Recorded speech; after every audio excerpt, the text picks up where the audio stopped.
This is Rehan from Talk Boxing Media here with the one, the only Ramez the boxer. How you doing, Ramez? Yeah, I'm all good, man. How are you? I'm good. How's Ramadan treating you? Yeah, it's all right, man. I'm used to it now, so I'm getting the fasting. More than anything, it's just the sleep routine that's catching up to me. But other than that, it's all right, man. Yep. So let's get straight into it. Boxing the sport you do. Just talk me through and let the viewers know what your boxing journey is, how you got into the sport, and what's the reasoning behind you getting into the sport. Is it an inspiration or? Um, I got into boxing after watching Amir Khan beat Willie Limit for the Commonwealth title. I joined the boxing gym the next week and sort of haven't looked back since. I had my amateur career with Gator ABC and then turned pro when I was about 22 years old. Yep. I just want to ask you this question now. So I want you to name me your favorite boxer from the past and from the current. I can't put it down to one because there's so many. I've got to say Amir Khan as one because if it wasn't for him, I probably wouldn't be in boxing. Common ones are Muhammad Ali and Mike Tyson. And current ones, I like Roman Gonzalez, great fighter to watch. And then who else we got out there? I love Canelo's style. Canelo's got a great style. Yeah, probably those two at the moment. Yeah. So I just want to get into your career now. So you're coming off a loss against Jordan Perkis. Just talk me through that fight and what went wrong in that fight and how you're going to bounce back. Yeah. It was a great fight with Jordan Perkis. Like a good fight to watch. Being honest, I haven't actually over-analyzed it yet, to be honest. I've just sort of enjoyed a bit of downtime at the moment, so I haven't over-analyzed it. So haven't overly thought anything right now. Just thought we'll get Ramadan out of the way and then go from there. Yeah. So what's next for you now? You want to go into a big fight? Are you looking for any titles? How active do you want to be?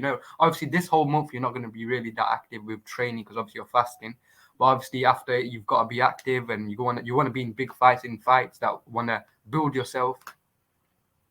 Yeah, I mean, activity is key for any boxer, really.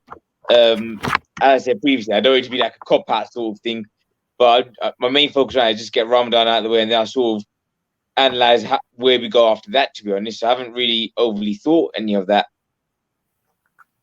Yeah. So whenever a boxer starts, they always have a dream, an aspiration, an end goal that they want to reach before they want to retire. With boxing, one punch can change it all. One punch can end your career. But what's your boxing aspirations and goals that you want to reach before you want to retire? I think the main one when I started was always either a British or Commonwealth title. As I said, I'd started watching Amir Khan beat Will Limon, and he won the Commonwealth title in that fight. So that was probably the one for me. Yeah. So as I asked you, so you've not got anything penciled in for your next fight? Is it anything you want for your next fight or? No, not got anything penciled in. As I said, just this month I've just had a bit of downtime, really. Since because it was a long old camp for the last fight, I've just enjoyed a bit of downtime. And Ramadan started, so I've just been sitting back from there, really. And once it's over, I'll sort of start getting everything rooted out. Yeah. So you box in the bantamweight division. Domestically, who do you see the best at bantamweight?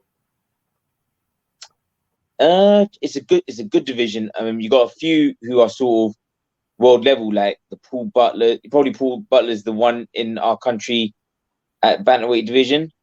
It's a new age weight, but new age moved up now. So at world level, there's openings there.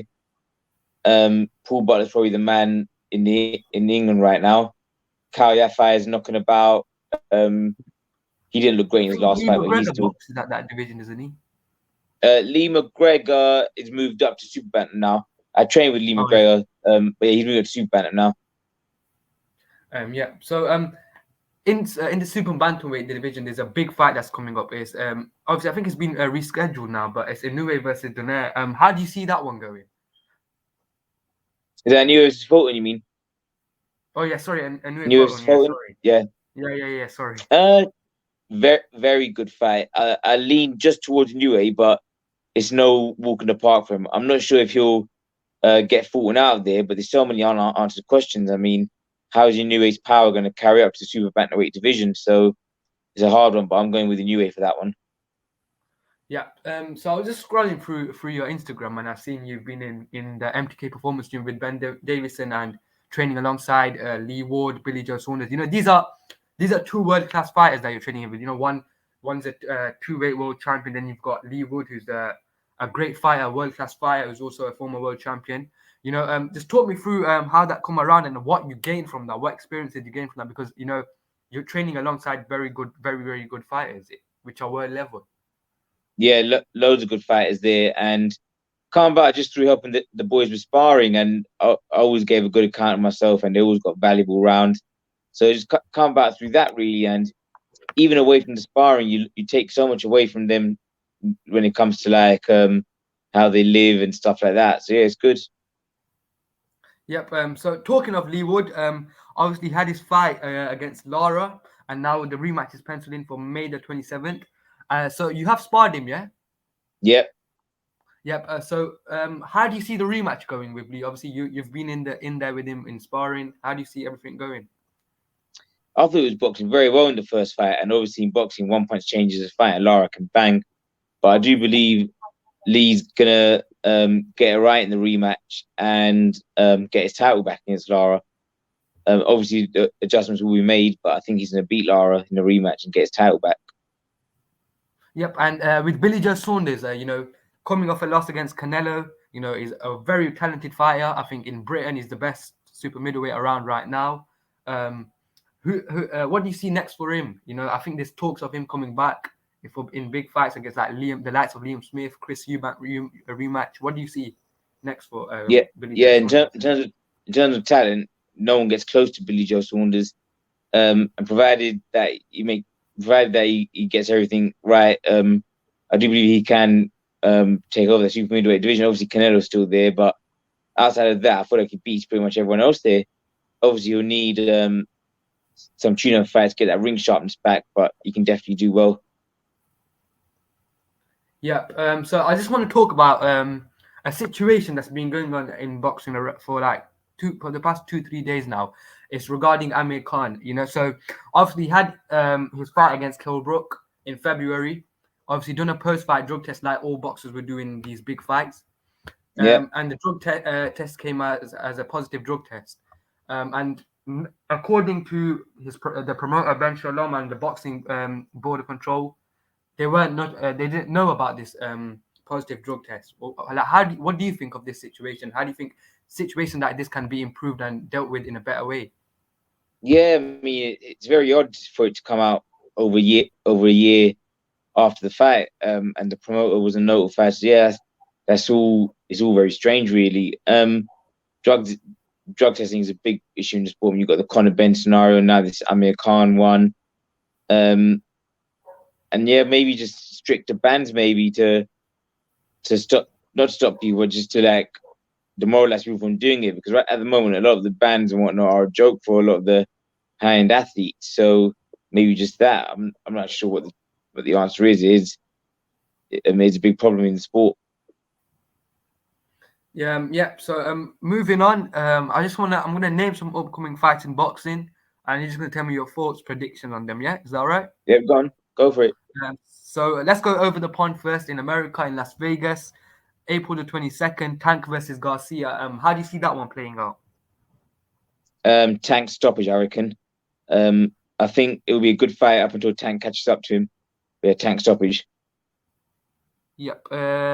Fury versus Usyk. Obviously, it was meant to happen. It's not happened, but I do think the fight will happen at some point. How do you see that one going?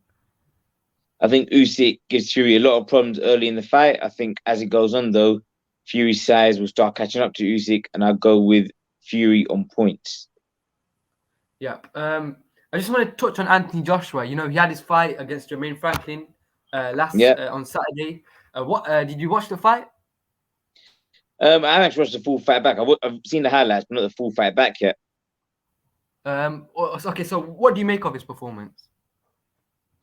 from what I saw of it, it was more of a sort of reserve performance where he's wanted to get the win rather than look great in the fight. Obviously trying new things with a new trainer, so I don't want to criticize him too much. I'm sure he's been through a lot of demons in the past few months, so I say good on him really. But obviously improvements will need to be made as he goes through the levels again. Yep. So what do you see next for AJ? You know, there's the Dillian White rematch, there's the Wilder fight, there's the Fury fight, Joe Joyce fight. What do you see next? Um, I think it will either be the White fight or the Fury fight. Um, I think he stopped Dylan White again. I think Joe Joyce is a hard fight for not huge reward. So I don't think the Joe Joyce fight's happened, but I think it'll be either be the White or the Fury fight. Yep. So there's a. Is there anything else you want to plug? Anything else? Any sponsors? Anything coming up? Uh nah, just thanks for having me. It's been good talking to you. And I'll give everything a good look at once Ramadan's over. Yep. So hopefully we'll catch up soon when you've got some fight news. It's a I would, pleasure having you on the channel. Thank you for this interview. Thank you for giving up your time. no worries, man. Speak soon.